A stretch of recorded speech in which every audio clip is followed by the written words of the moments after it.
Hey there, my name's Wanda Belisle, and I'm a person who's living with ME. I've had it for about 6 years now, and these are 3 things that have helped me. But first, I'll give you a little bit of background.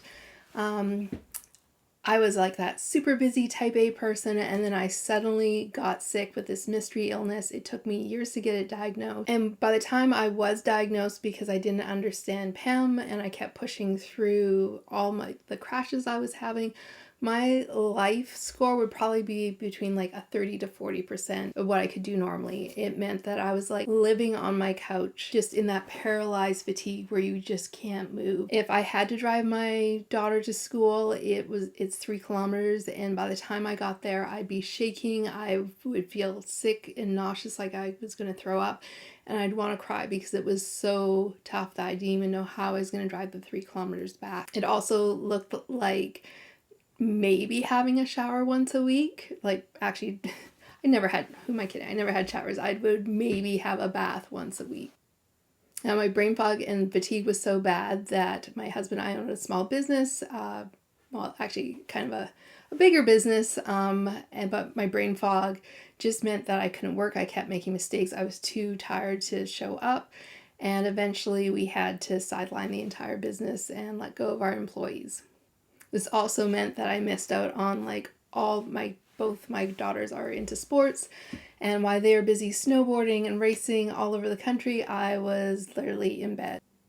But the good news is, with like a lot of hard work and some tips and tricks I'll give you, I am now, I would say, between 90 and 95% recovered. I just this summer went to California. I drove my daughter. It was a 3-day trip we live close to Alaska all the way down to Southern California. I drove through LA traffic like at least once a week. I would help her load her dirt bike multiple times a day. So I was like physically active and moving, and that's where I'm able to get to now. Although I do still have a little bit of brain fog. You'll see me like searching for words and stuff. So here are the 3 things that help me most with recovery. The first thing you have to do is stop that crash cycle. If you're constantly in a repeated cycle of crashes, you're just like lowering and getting worse and worse.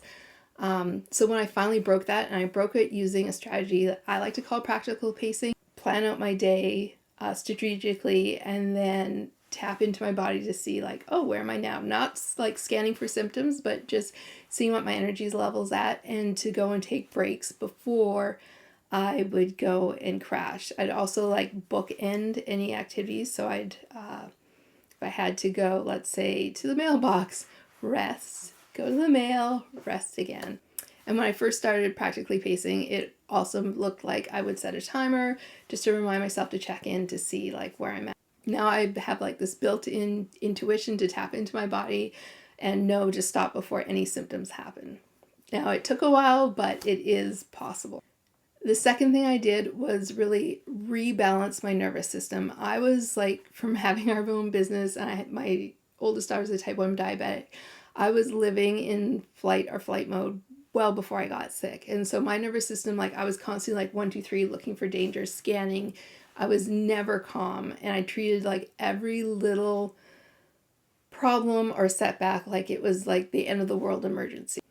Now, I didn't do anything really fancy to reset my nervous system. It was like just a lot of mindset work and journaling, and also consistently showing up for the things that did work. So for me personally, yoga nidra was like a complete game changer. It's this napping meditation. I just put on like my headphones and my eye mask, and you just lay there completely relaxed, and then it's a body scan. So you'd like be like, pretend you have a flashlight, you'd be shining on like your left index finger, your left middle finger. And so it keeps your brain from like wandering too bad. And I was able to do that like consistently after a month. I noticed like a huge difference in how stressed out I was. So I use an app called Insight Timer.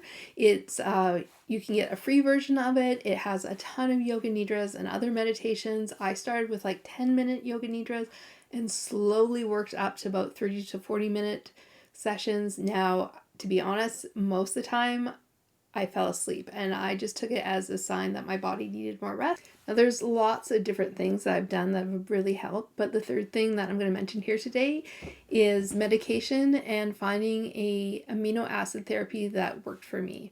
Now, I am on low dose naltrexone, low dose Abilify, and an immune suppressant. I have an amazing doctor who worked with me. I'd bring them in the latest studies and I'd be like, here, can we try that? Be like, sure, we'll give it a go and see what happens. Now, I have been on these for almost 2.5 years for some of them. I know lots of people do find that after a while they do lose their effectiveness, and I worked in a pharmacy before, so my old boss went and suggested that taking a little break and then going back on and titrating up. Now, this is something you do not do on your own. This is something, it's a tip to go speak with your doctor and your pharmacist and see if that can help you have the medicine maintain its effectiveness longer. I started taking the medication when I was about 30 to 40% of my daily activity. And it did help me get up to about 60%. But when I was doing this, I was also starting to do the yoga nidra and starting to pace a lot better. So it is just a tool in my arsenal, and I still take it to help me maintain my 90 to 95%. So yeah, that's what worked for me. Now, I know everyone's different. Everybody's bodies is unique, and how we react to things are different. But I do want you to know that recovery is possible. Even making those little incremental steps, 10% improvement can totally change your quality of life. And I did it as a mom in my 40s.